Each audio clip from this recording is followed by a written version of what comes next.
Good morning. Clean my glasses off. I got a little bit of some moisture from my eyes got to them. It's good to be in God's house this morning.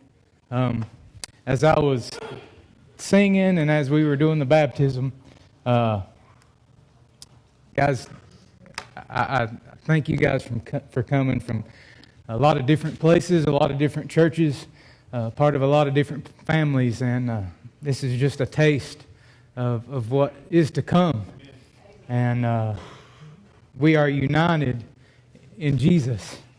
Regardless of our ethnic background, the color of our skin, how much money you make, where you live, your education, any of that, Jesus unites us. And it's awesome. This morning we are continuing our study in Genesis. We've been going through Genesis for over a year now here. I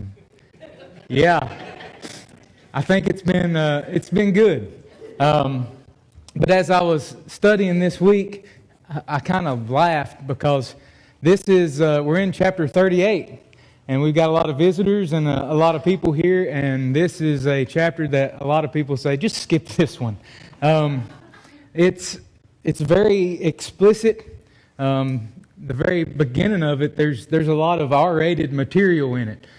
So we're going to navigate around that this morning. But we've been studying about the history of Israel, really. And pointing to the cross and Jesus.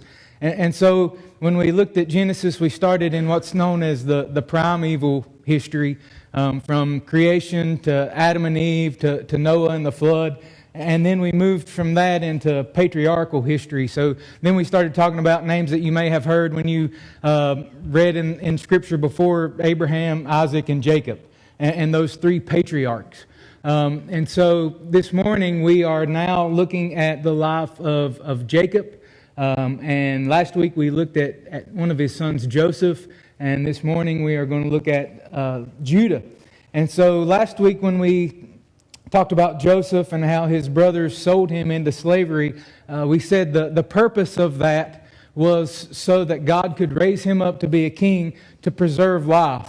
In a general sense, the life of his family, so his father and his brothers, but more specifically, more particularly, the life of Judah. And Judah's son that we will be reading about today, Perez. And from Judah and Perez comes the Messiah. Jesus is from that lineage. And so that's kind of where we're at in the story today. And if you read Genesis 37 and then you turn over and flip the page over, it's like this big shift from Genesis 37 to Genesis 38. We go from Joseph's life to the life of Judah, and it almost looks out of place. But if you remember last week, we kind of addressed that and answered why, and that's because it's about Judah. Because Jesus would be the line from the tribe of Judah. And so the chapter's not out of place. It's just showing this is how Joseph's story started, and this is where he ends up. And here is Judah, who he is going to preserve the life of. And what's interesting this morning, and where the title of the message comes from, is the name Perez, one of the children of Judah, from our story this morning. His name means breakthrough. And so this morning we're going to look at two different breakthroughs that happen in this text. One is the breakthrough of Judah, and the other is the breakthrough of Tamar. And so when we get to Genesis 38, if you want to read the beginning of that, you're more than welcome to. But let me just summarize, just kind of to keep things a little bit cleaner, so I don't get in trouble. Joseph is sold into slavery, and then Judah starts a family. And what we see is that Judah leaves his family, and he goes and marries a Canaanite woman. And we talked a little bit about this last week, and we've said it occasionally from time to time. That was what they didn't want to happen. That's what Abraham didn't want to happen for his son Isaac, and that's what Isaac did not want to happen for Jacob and Esau. And we said the reason for that is that the Canaanites would draw God's people away from Him and back towards idolatry, back to false gods. And really, when we see this in this chapter, that's really implied. When we see that Judah goes to and marries a Canaanite woman, it's implying that he has turned his back on his father's God. And it says actually in the text that he turns aside. He turns away from his brothers.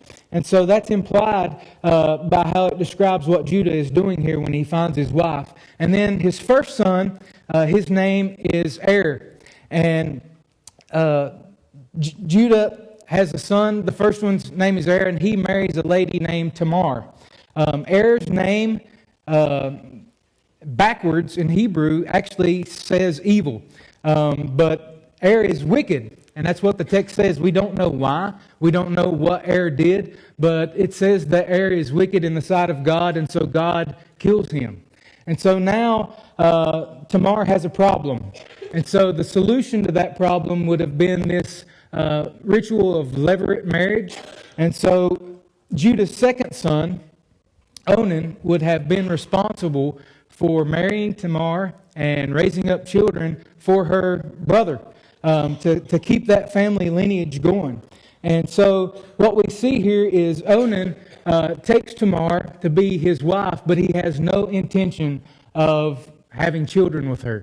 And the reason for that is probably because if Onan doesn't have children with Tamar, then what inheritance her kids would have for her first husband, Onan would get. And so this was a way of him saying, no, I'm not going to have kids with you because I'll get more inheritance. And so Onan does not have children with Tamar, and God sees this and says, you've neglected your responsibility. You've rejected your duty as a brother to keep your brother's name going. And so God also destroys him. He kills him. And then the third son, his name is Shelah, and he is too young to be married.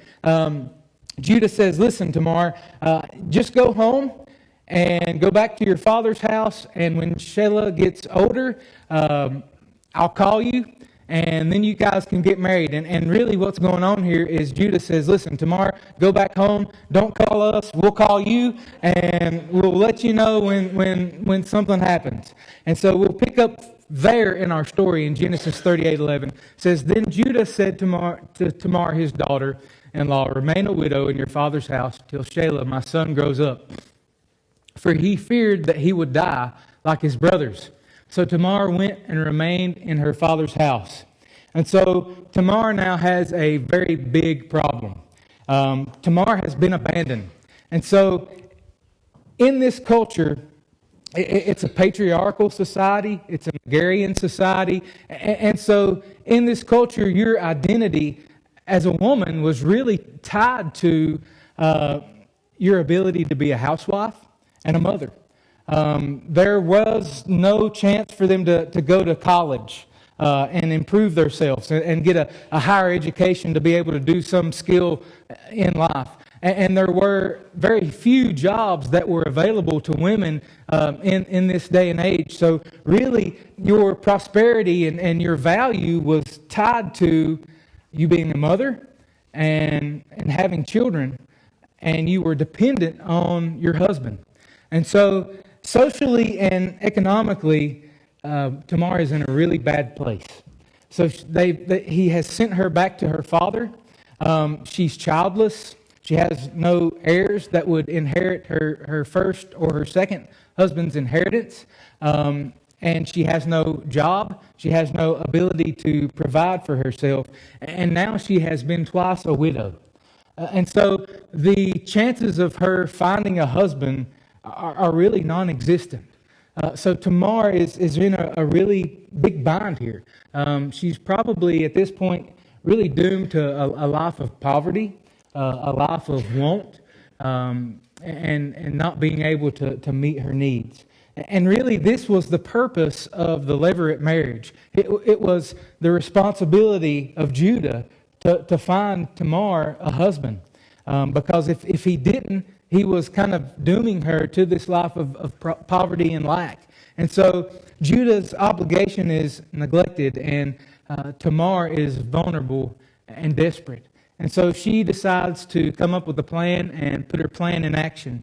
And so verse 12, it says, in the course of the time, the wife of Judah, Shua's daughter, died. And when Judah was comforted, he went up to Timnah to his sheep shearers, he and his friend Hira, the Adullamite. And when Tamar was told, your father-in-law is going up to Timnah to shear his sheep, she took off her widow's garments and covered herself with a veil, wrapping herself up, and sat at the entrance of Enaim, which is on the road to Timnah. For she saw that Shelah was grown up, and she had not been given to him in marriage. And when Judah saw her, he thought she was a prostitute, for she had covered her face. And he turned to her at the roadside and said, come, let me come in to you. For he did not know that she was his daughter-in-law. She said, what will you give me, that you may come in to me? And he answered, I will send you a young goat from the flock. And she said, if you give me a pledge until you send it. He said, what pledge shall I give to you? She replied, your signet and your cord and your staff that is in your hand. So he gave them to her, and he went into her, and she conceived by him. Then she arose and went away, and taking off her veil, she put back on the garments of her widowhood. When Judah sent the young goat by his friend the Adullamite to take back the pledge from the woman's hand, he did not find her. And he asked the men of the place, where is the cult prostitute who was at Enaim at the roadside? And they said, no cult prostitute has been here. So he returned to Judah and said, I have not found her. Also the men of the place said, no cult prostitute has been here. And Judah replied, let her keep the things that she has as her own, or we shall be laughed at. You see, I sent this young goat, and I did not find her. And so Tamar's plan is that since Judah is not going to let her marry Shelah, she's going to dress up for Judah himself. And Judah's wife has died, and we see that for a while he goes into mourning. And then when that period passes, it says that it is time for the sheep to be sheared. And when this happens, there is really a big festival. It's a big party. It's like payday. And so the check has come in, and it's time to go out on the town. And Judah would have been expected to be there to oversee the work and also to rejoice with the people about what had come in from the sheep. And there was a lot of food and a lot of drink. It was really kind of a festival kind of situation. And so Tamar changes her clothes, and she takes off her mourning clothes that she had been wearing for her husbands that had died, and she changes clothes and puts on a veil. She makes herself more attractive, and then Judah approaches her and solicits her as a prostitute. And she says, what pledge will you give me? And he promises her a goat, and he says, until that comes, I'll leave my signet and my staff. And in this day and age, everyone had a staff. And we would think of it as kind of like maybe a journal or a diary. You would take your staff, and you've seen people that have these really ornate staffs that they have carved, and there's pictures and there's etchings and things in the wood, and you can look at it and you can see images and see different things in there that really mean a lot to the person. And they may put wolves or something, some kind of scene of nature or something for a walking stick. And really this was kind of like Judah's diary that he would have when he would etch things that would happen in his life and things that were important to him in this staff, so he would know, hey, that's my staff. But he also had his signet. And if we think of that, it could have been worn around his neck, but it also could have been attached to the staff, and it would be a small clay cylinder. And that cylinder would be very hard, and it would have a design on it. And so what would happen is when you went and signed documents, you could roll that signet out, and it would leave a watermark or an impression. And they could use that almost like a wax seal or a notary. I had to go to the driver's ed office this week, and I had to go get something notarized for Corbin. And I was reminded of that when they took the paper and they pressed it down so you could see this imprint of a seal in the piece of paper. And this was kind of like what that is. And so in essence here, Tamar says, while I'm waiting on the cash, you just leave me your wallet with your ID and your credit cards in it. All right? So that's what's going on here. And Judah says, sure, that's what we'll do. Here's my wallet. Here's my ID. Here's my social security number. I'll send cash, okay? And so Tamar's plan works. We find out that she conceives, that she becomes pregnant, and Judah does send his payment, but she's already skipped town. And so Judah goes in and he looks for her, and he has Hira help him look for her, and they question the people in the town and say, have you seen this mysterious woman? Have you seen her? I've got to give her a goat. So he's looking for her, and nobody can find her. And finally, Judah gives up and he says, okay, listen, we're not going to ask anybody else. We're getting out of here. I'm going to be the laughing stock. And what we need to realize is that Judah is not saying they're going to laugh at me because this is sin. What Judah is saying is, listen, they're going to laugh at me because I have given this lady something way more valuable than a goat. I have left her with my social security card so she can do business transactions if she wants to on my behalf. I left her with my signet, and she's taken off. She's got everything with her that defines who I am. And so Judah says, let's just let her have it. Let's not spread around town that I've been outwitted by this lady. And so at this point, I kind of want to take an intermission. I told Jeremy and Adam this week that this will be interesting because we're going to talk about Tamar and prostitution and Disney's movie Bolt. It's going somewhere, trust me. So how many of you have seen Bolt? Yeah, okay, so you'll get this. So if you haven't, Bolt it's a really fun movie. It's about this dog that has superpowers. Okay, so he has super strength, he has heat vision, he's really fast, he has this super bark that can just break walls, and he can cause, earthquakes and stuff. He's like Superman, but in like dog form, okay? He protects his owner, this young girl named Penny, from this evil mad scientist. And he protects her from getting kidnapped and abducted. The problem is, it's a TV show, and he doesn't know that he's on a TV show. He really doesn't have any of these superpowers. It's all special effects. But he doesn't know that because he's never left the studio lot. Okay? So in one episode, the producers decide, hey, this week let's end this thing with a cliffhanger because always Bolt saves the day, Penny comes back home, everything's good. But this week they decide, all right, we're going to do a cliffhanger this week. We're going to have Penny abducted and leave it. And the fans will go crazy. It'll make our ratings go up. So they do that. Well, Bolt is freaking out because he's always rescued her. But this time, she doesn't come back. And he doesn't know this is a TV show. So he breaks out of his lot, and he's going to rescue his owner. He's going to rescue the girl that he loves. And so he breaks out of the studio lot, and he sets out on this adventure to try to find her. The problem is, for some reason, none of his powers work. And so as he's going on, he tries to run and catch a car, and he can't run. He can't run fast enough to catch the car. And he thinks that maybe that the doctor has had something given to him that weakens him, and that he's had his powers taken away. And so on his adventure, he finds some friends that are going to help him out. So they go with him to rescue Penny. Now, some of these friends of his recognize him. They say, you're Bolt. I've seen you on TV. And he's like, no, I'm really a super dog. I really have these powers. And they're like, no, it's a TV show. TV, special effects. It's smoke and mirrors. And he says, no, I really am a super dog. And so for the majority of this movie, he's trying to get to her, and they're trying to say, listen, this is not you. You're really not this person. And towards the end of the movie, there's this moment where reality really hits. And Bolt realizes, I'm not a super dog. I don't really have superpowers. I'm just a normal dog. And it's really kind of a sad moment in the movie when he has this realization that he is not way up here, but that he's really down here. And in our story this morning, the reason I bring that up is because Judah is going to have that same kind of breakthrough.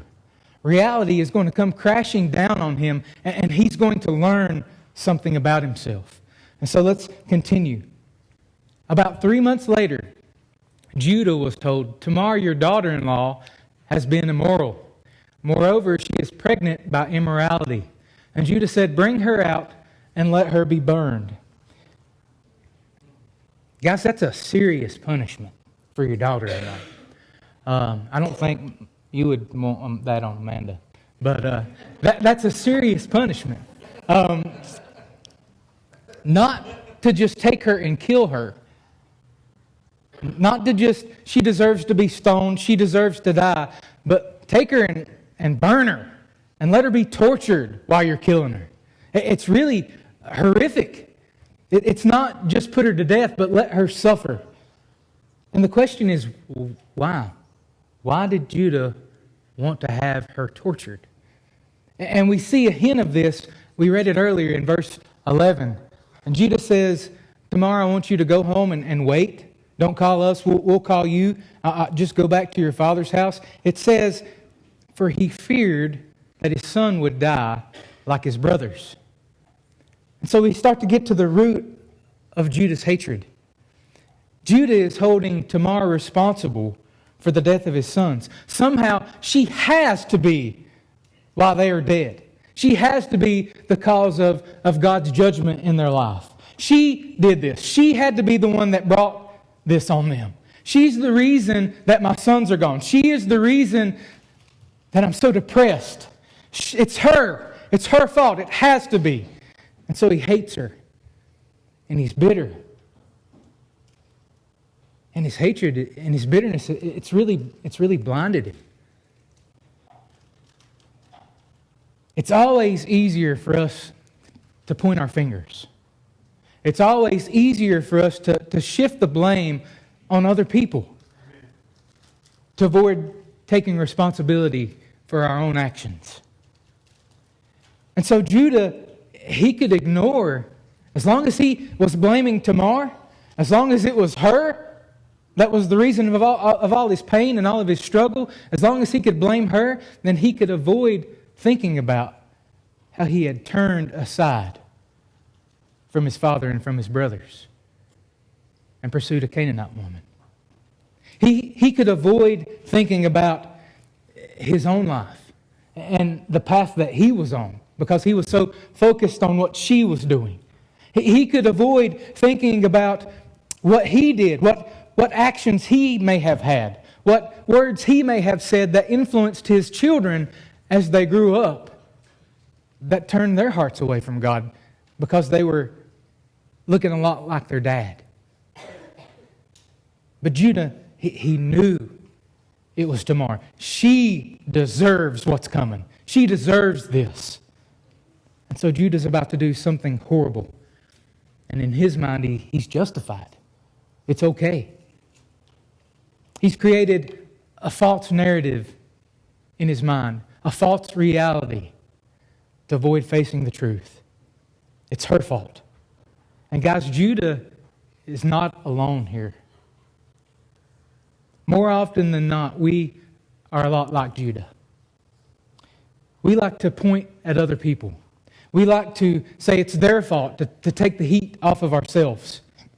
Our hearts, we guard them, don't we? We'll go to any length to guard our own thoughts about ourselves because we don't like to face the truth about who we are. We don't like to think that we're selfish. We don't like to think that we're lazy. We don't like to think that we're sinners, that we're corrupt, that we're capable of doing horrible things to people. We don't like that. And so we focus on others to take the heat off. It's not my fault. They made me do it.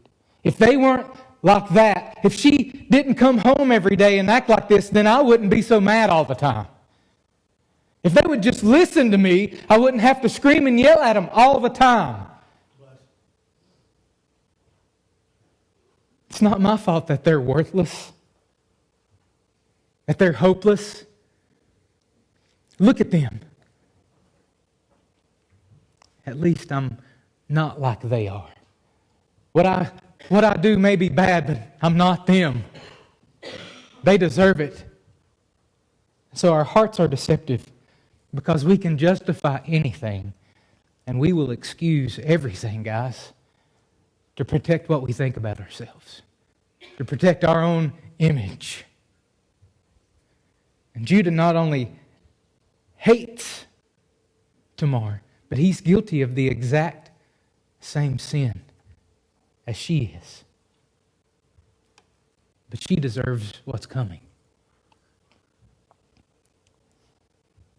I've talked about my pastor in Boone before, but he said something that has really stuck with me.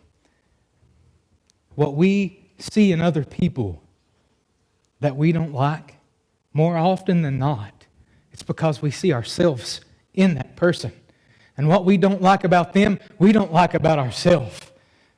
But rather than face the music and say, I don't like that about myself, we'll say, I don't like that about them. And so we can ignore ourselves. So we don't have to face the truth about who we are. And Judah here is spiritually blinded. And the problem with spiritual blindness is you don't know that you're spiritually blind.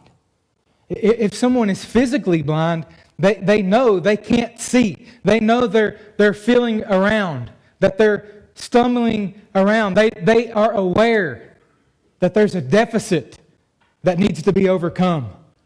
But when you're spiritually blind, you don't know it.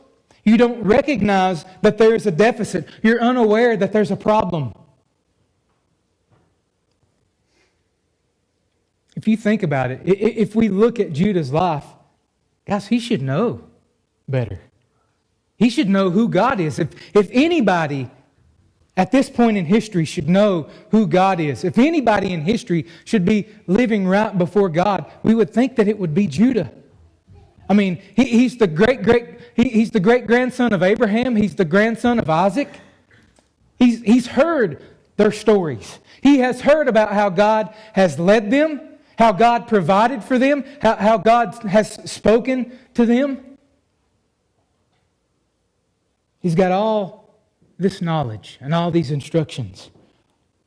But look at the evil that he's capable of. Guys, knowledge isn't enough. And it's not enough to turn over a new leaf and to say, listen, I'm going to pull myself up by my bootstraps. Tomorrow I'm going to focus on this thing and get it right. It's not enough to have our own sense of morality, our own sense of justice. It's not enough. And Judah is failing, but he's blind to his failure.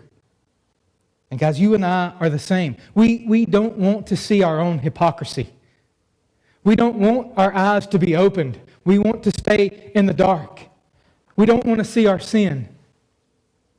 And the truth is, whatever mistake, whatever flaw exists in our own character, whatever it is about ourselves that causes us the most pain and causes other people the most pain and the most conflict, we're blind to it. And we're fine with that. We want to stay in the dark. So what we need is an awakening. We need a breakthrough. We need someone outside of ourselves to open our eyes to who we are. And most of all, we need grace. As she was being brought out, she sent word to her father-in-law, by the man to whom these belong, I am pregnant. And she said, please identify who these are, the signet and the cord and the staff. And Judah identified them and said, she is more righteous than I, since I did not give her to my son Shelah. Guys, this is Judah's breakthrough moment right here. Tamar is about to be burned. She's about to be killed. And she says, whoever these belong to, this is the man that got me pregnant. And guys, this is more than just a question of, can you identify these items? What it says in Hebrew here is, she says, examine. And it says, Judah examined. He's not just examining the stuff. He's examining who he is. And it's like the penny drops. He finally sees reality. He sees the truth of who he is. Judah examines himself. He says, listen, I've harbored hate and bitterness for her for years. And it wasn't her fault. And he was proof of that. Because he was thinking, listen, my first son, he slept with her and he died. My second son, he slept with her and he died. And now, what does he see? He has slept with her and he's still alive. It's not her fault. She's not the one that is cursed. And he was asking for justice, but he himself was the one that was unjust. He had deceived her, he had abandoned her, and he had really loathed who she was as a person. And now he's sorry. But guys, he's not just sorry that he's been fooled. He saw his own darkness against the light of truth. And he says, she's more righteous than I, since I didn't give my son to her. And so that's my question this morning. Has there been a time in your own life where you have looked inside and examined yourself and said, they're not the problem. They're not the only sinner in the room. If there's two people in the room, there's two sinners in the room. If there's two people in the room, there's two people that need the grace and the love of God in the room. And he says, she's the just one. And this is the moment where Judah confesses. And Judah's heart is repentant. And it's really a pivotal moment here in a few more weeks. In Genesis 40, 42, 43, we see Judah again. And guys, he's different. He's different from the way this story begins. And we'll see him, and he's selfless, and he's honorable, and he's obedient, and he wants to do the right thing. And it starts here. This is where his turn started. This is where his breakthrough happens. But we also see Tamar's breakthrough, that Tamar's life was restored. Guys, she was hopeless. She was poor. She was vulnerable. She was childless. She was a widow. But she's restored.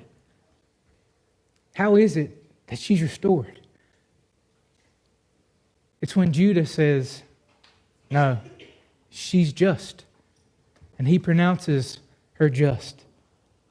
Guys, that's this extraordinary reversal that happens. She goes from death to life. She goes from hopelessness to hope. She goes from childlessness to being a mother.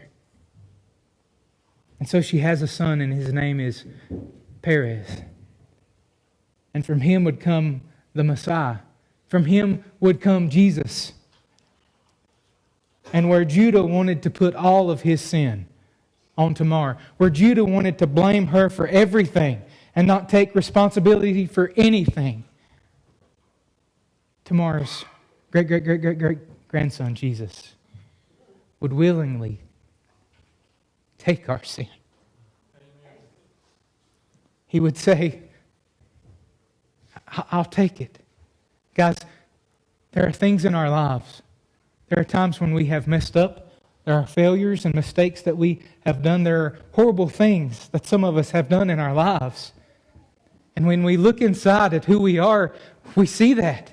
And the reason that we want to point the finger, the reason that we want to look at other people is because when we look at ourselves, when we look inside and see the truth, we know we're guilty. And we need something to do with that guilt. What do we do with that guilt? What do we do with that condemnation? Jesus says, I'll take it. Give it to me. Give me your failures. Give me your mistakes. Blame me. Put it on me. And he does that, and he went to the cross. And he died for my sin and your sin so He could pronounce, you're just, you're righteous because of me. So my question this morning is, do you know Him? Those that were baptized this morning, they had come to that point in their life where they saw their own sin. And they said, I can't deal with this. I need someone to take this from me. And they saw Jesus and He became their Savior. Have you done that this morning? I hope so. I hope so. If there's things in your life and you're dealing with guilt, if you have sleepless nights and you don't know what to do, He'll take it. And it won't cost you anything. It's free. Let's pray. Father, God, I thank You for Your word. I thank You for forgiveness that comes from You. God, I thank You that You do take our blame. You take our guilt and You wash us white as snow. God, I thank You for our service today and the baptisms. God, what a time of celebration to have our brothers and sisters just publicly profess that You are Savior and Lord of their life. God, You are worthy of all of the glory and the honor and praise we can offer You. So we just ask that You would hear us this morning as we sing again and we lift up Your name. God, what a beautiful name You have.